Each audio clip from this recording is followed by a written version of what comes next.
Hello दोस्तों, स्वागत है आपका एंटोरा अकेडमी में। इस वीडियो में आज हम 24 मई के करंट अफेयर्स पर आधारित मल्टीपल चॉइस क्वेश्चंस को सॉल्व करेंगे, जो कि सभी कॉम्पिटिटिव एग्जाम्स के लिए इम्पोर्टेंट है। स्टार्ट करते हैं पहले क्वेश्चन के साथ। पहला क्वेश्चन है, हाल ही में प्रधानमंत्री नरेंद्र मोदी ने 1100 करोड़ रुपए की लागत से कितने अमृत स्टेशनों का उद्घाटन किया है? 100, 110 या फिर 103 या 130? इसका आंसर है सी, 103। प्राइम मिनिस्टर नरेंद्र मोदी ने 22 मई 2025 को 18 राज्यों में 103 अमृत स्टेशनों का उद्घाटन किया। नेक्स्ट, हाल ही में उद्घाटन किया गया अमृत स्टेशनों की योजना किस केंद्रीय मंत्रालय के अंतर्गत आती है? आवासन और शहरी कार्य मंत्रालय, रेल मंत्रालय, सड़क परिवहन मंत्रालय या फिर योजना आयोग? इसका आंसर है रेल मंत्रालय, बी। अमृत भारत स्टेशन योजना भारतीय रेल मंत्रालय के तहत संचालित की जा रही है। थर्ड क्वेश्चन देखते हैं, प्रधानमंत्री ने हाल ही में राजस्थान के किस रेलवे स्टेशन का उद्घाटन किया? Jaipur, option A, B Deshnok, C Kota या फिर डी बीकानेर? इसका आंसर है B, Deshnok.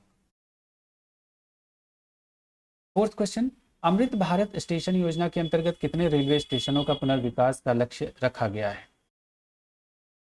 500, option A, option B 800, option C 1300 plus या ऑप्शन डी 1000? इसका आंसर है option C, 1300 plus. Amrit Bharat station Yojana के अंतर्गत 1300 से अधिक स्टेशनों के पुनर्विकास का लक्ष्य रखा गया है।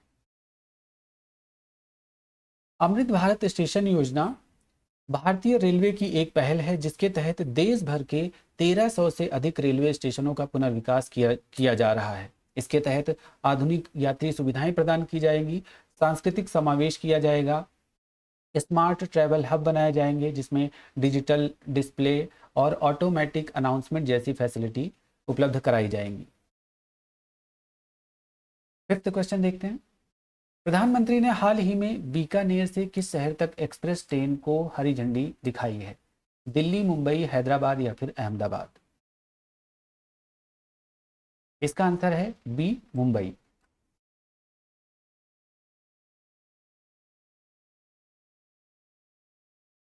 बीकानेर से मुंबई के लिए नई एक्सप्रेस ट्रेन को हरी झंडी हाल ही में प्रधानमंत्री नरेंद्र मोदी ने दिखाई है।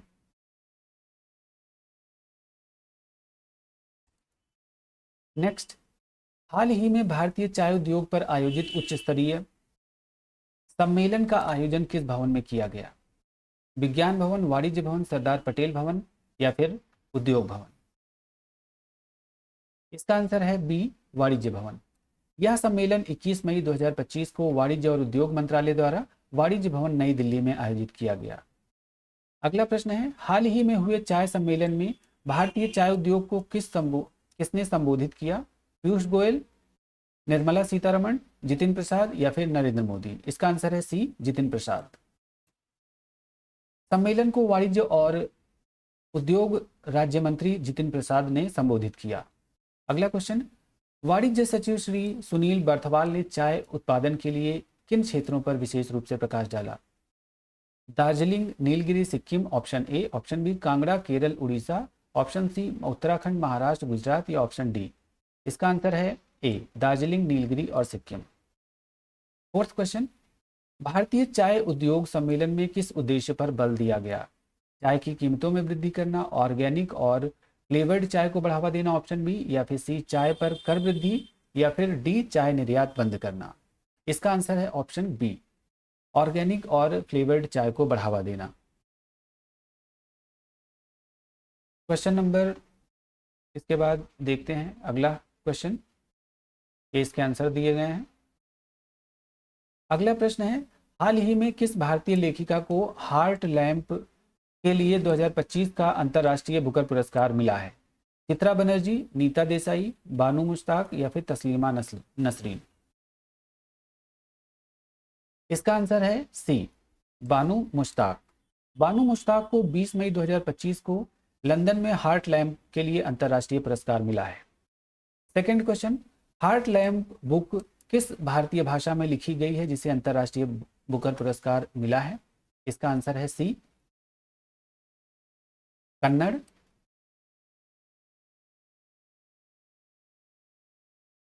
Third question, Heart Lamp book का अंग्रेजी में अनुवाद किसने किया है? दीपा मेहता, दीपा वेस्टी, निधि भट्ट या फिर अंजना भट्टाचार्य? इसका आंसर है दीपा भट्टी, ऑप्शन बी। हार्ट लैम्प का अंग्रेजी अनुवाद दीपा भट्टी ने किया। फोर्थ क्वेश्चन, बानू मुश्ताक जिनको अंतर्राष्ट्रीय बुकर पुरस्कार मिला है किस राज्य की मूल निवासी हैं जहां की मुस्लिम महिलाओं का ये संघर्ष उनकी रचनाओं में दिखाई देते हैं? महाराष्ट्र, पश्चिम बंगाल, उत्तर प्रदेश या फिर कर्नाटक? इसका आंसर है कर्नाटक। बानू मुश्ताक कर्नाटक की रहने वाली हैं और उनकी कहानियां दक्षिण भारत की मुस्लिम महिलाओं के संघर्ष को उजागर करती हैं। अगला प्रश्न है, निम्न में से कौन सा बानू मुश्ताक द्वारा जीता गया पुरस्कार है?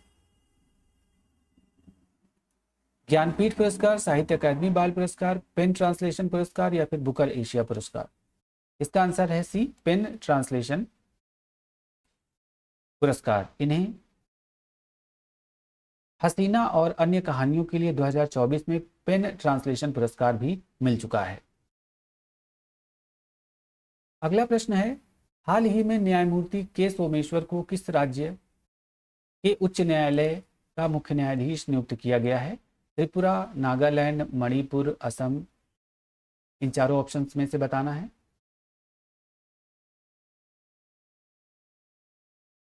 इसका आंसर है सी, मणिपुर। न्यायमूर्ति के सोमेश्वर को मणिपुर उच्च न्यायालय का मुख्य न्यायाधीश नियुक्त किया गया है। सेकंड, अगला प्रश्न है, न्यायमूर्ति के सोमेश्वर किस उच्च न्यायालय में न्यायाधीश के रूप में सेवा दे चुके हैं? कर्नाटक, मद्रास, कलकत्ता या फिर केरल उच्च न्यायालय? इसका आंसर है कर्नाटक उच्च न्यायालय, ऑप्शन ए।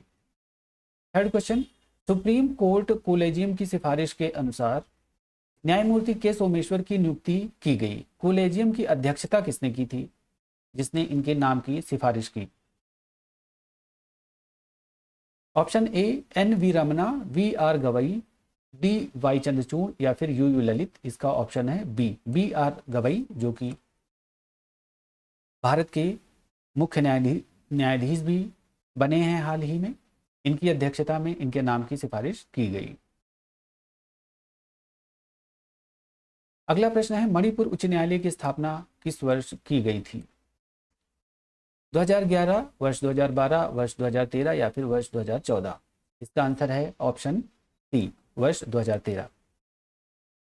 अगला प्रश्न है, न्यायमूर्ति डी कृष्ण कुमार जिनके स्थान पर न्यायमूर्ति सोमेश्वर को नियुक्त किया गया है किस दिन सेवानिवृत्त हो रहे हैं? 18 मई 2025, 20 मई 2025, 21 मई 2025 या फिर 25 मई?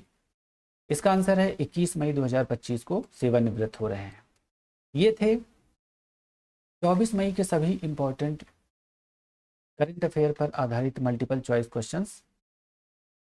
थैंक यू, मिलते हैं नेक्स्ट वीडियो में।